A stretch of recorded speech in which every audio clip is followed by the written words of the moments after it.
नमस्कार दोस्तों, स्वागत है आपका हमारे channel target for IAS and MPPSC with के। आज है 30 दिसंबर 2020 और हम लोग डिस्कस करने वाले हैं आज का मध्य प्रदेश का करंट अफेयर्स। अगर आप पहली बार मेरे चैनल को विजिट कर रहे हैं तो प्लीज़ चैनल को सब्सक्राइब कर दीजिए, बेल आइकन को दबा दीजिए। और साथ ही साथ मैं यह भी बताना चाहूँगा कि हम लोग डेली बेसिस पर डिस्कस करते हैं मध्य प्रदेश का दैनिक करंट अफेयर्स। और आज के 30 दिसंबर 2020 के करंट अफेयर्स में हम लोग डिस्कस करेंगे रानी कमलापति जो हैं, इनके स्मरण में मध्य प्रदेश के किस शहर में मेले का आयोजन किया जाएगा। मध्य प्रदेश गवर्नमेंट द्वारा ऐसा जो घोषणा की गई है। साथ ही साथ यह भी बताना चाहूँगा कि मध्य प्रदेश गवर्नमेंट द्वारा काफ़ी सारे जो विधेयक हैं उनको पारित करके राष्ट्रपति जो हमारे राज्यपाल होते हैं उनकी अनुमति के लिए भेजा गया है।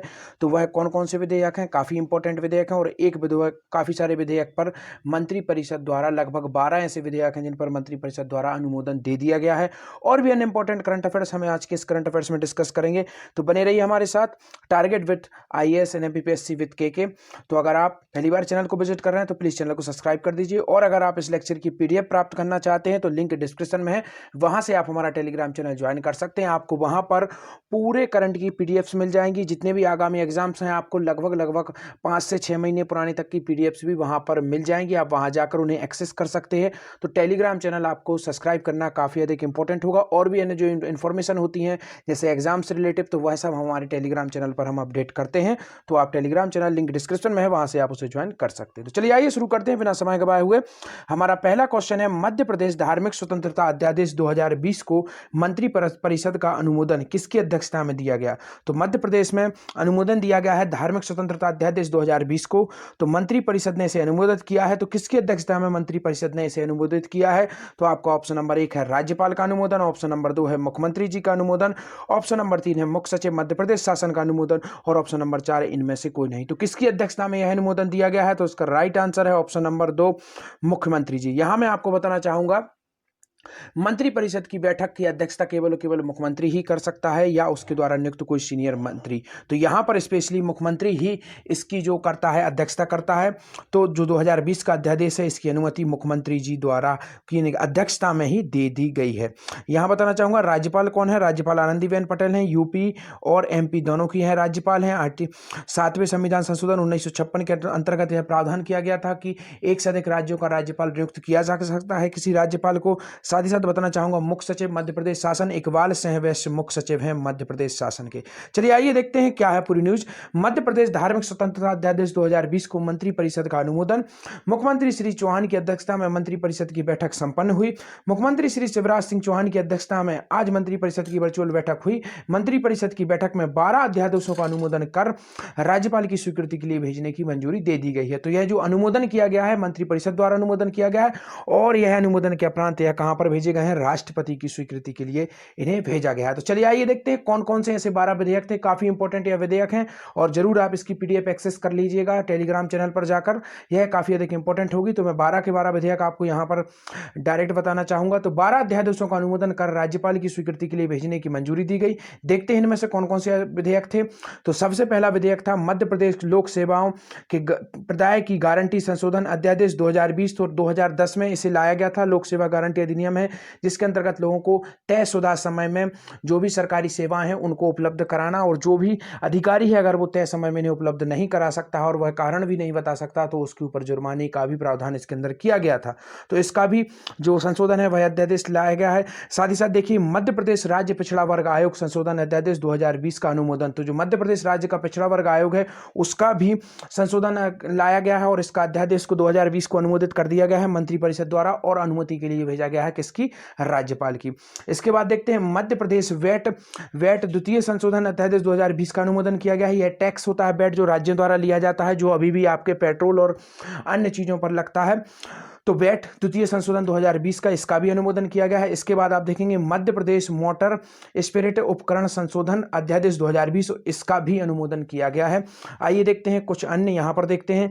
मध्य प्रदेश सहकारी सोसाइटी संशोधन अध्यादेश 2020 का अनुमोदन भी किया गया है। यहां पर मैं आपको बताना चाहूंगा जितनी भी सहकारी संस्थाएं होती हैं, नगर पंचायत, नगर पालिका, यह सब होती हैं, इनका प्रावधान संविधान के 243वें आर्टिकल में किया गया है। तो इसे आप याद रखिए, काफी इंपॉर्टेंट यह है। चलिए आइए देखते हैं नेक्स्ट क्वेश्चन।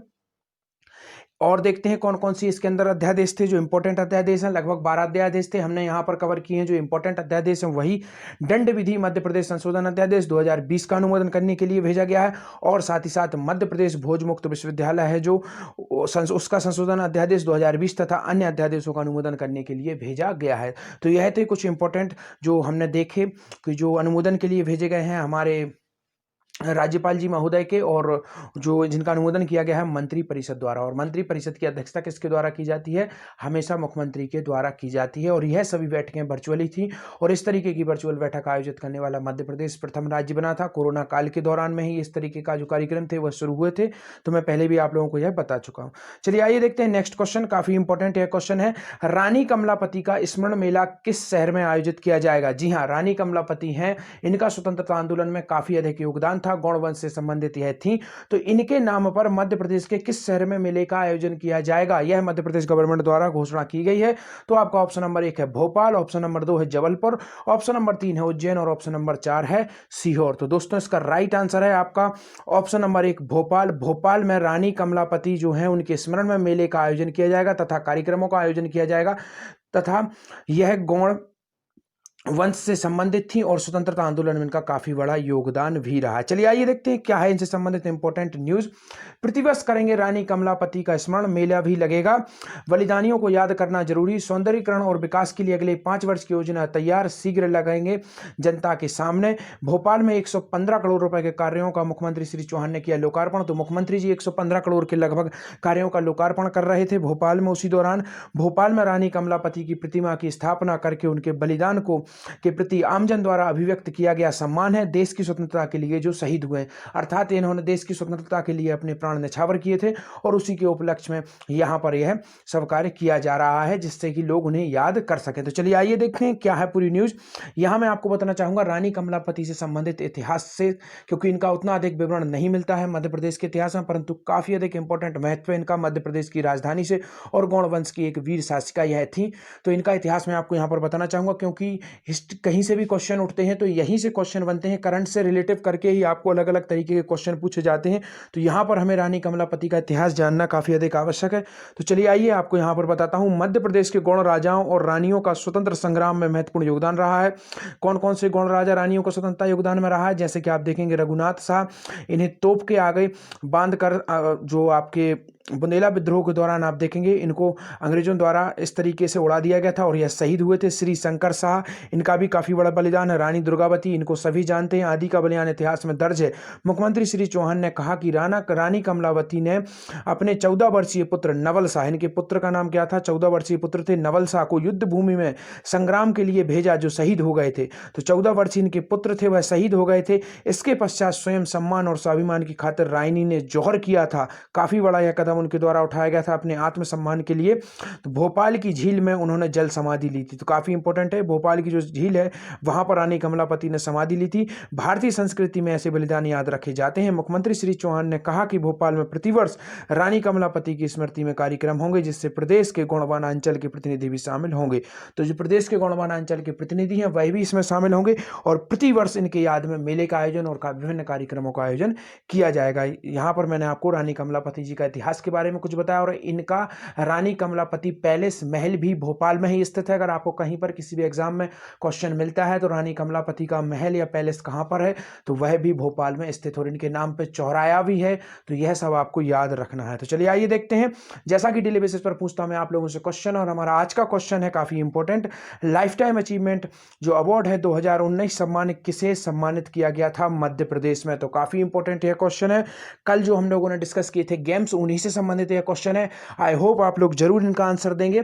कल या एक दिन पहले हम लोगों ने शायद इनको डिस्कस किया था, तो आप लोग जरूर इनका आंसर देंगे। काफी इंपॉर्टेंट है, मैं इसलिए आप लोगों से यह बार बार पूछ रहा हूं क्योंकि आपको यह बार बार याद कराता जाऊंगा तो आपको यह रिवाइज हो जाएंगे। कल का क्वेश्चन मैंने आप लोगों से पूछा था, मध्य प्रदेश में सबसे कम लिंगानुपात किस जिले का है? तो वह सबसे कम लिंगानुपात है आपके भिंड का। और सर्वाधिक लिंगानुपात कहाँ का है?